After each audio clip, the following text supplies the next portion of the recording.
Bonjour, bienvenue sur DigiSchool. Je suis Adi Rachini, votre enseignant chimie physique niveau bac. Et aujourd'hui, je vais vous expliquer la constante d'équilibre ou ce qu'on appelle la constante d'acidité d'un couple acide-base en solution aqueuse. Donc, généralement, on parle de la constante d'acidité d'un couple acide-base dans le cas d'un acide ou d'une base faible, parce que vous avez une réaction équilibrée ou limitée. Donc, on peut déterminer une constante donnée à l'équilibre qu'on appelle la constante d'acidité.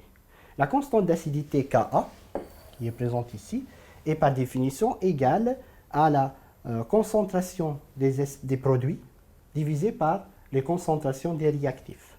Donc on va avoir la concentration des H3O+, multipliée par la concentration des A-, ça veut dire la base conjuguée de l'acide, divisée par celle de l'acide, multipliée par celle de l'eau, mais comme c'est un solvant, donc on la considère égale à 1. Bien sûr, vous voyez, j'ai marqué ça veut dire équilibre, donc il faut prendre ces concentrations à l'équilibre, une fois que le système est arrivé à un équilibre thermodynamique.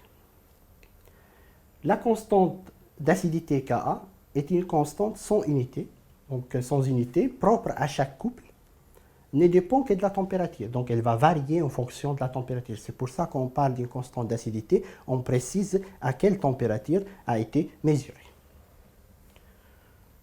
On définit le pKa par l'expression suivante. Donc, pKa égale le moins log Ka. C'est similaire à pH égale le moins log H3O+. Donc, c'est une fonction mathématique qui nous permet de déterminer le valeur de pKa. Et ainsi, on peut dire que Ka égale 10 à la puissance moins pKa. Donc, vous pouvez dire que toujours Ka égale 10 à la puissance moins pKa. Sur une échelle de pH, plus le pKa est élevé, le pKa, donc faites attention, ce n'est pas le Ka, donc plus le pKa est élevé, plus la base est de plus en plus forte.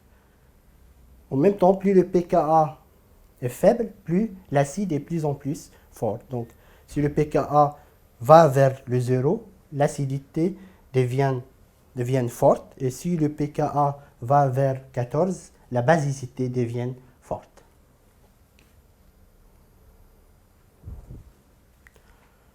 Donc, en conclusion de cette vidéo, je vous ai montré la constante d'acidité d'un couple acide-base en solution aqueuse.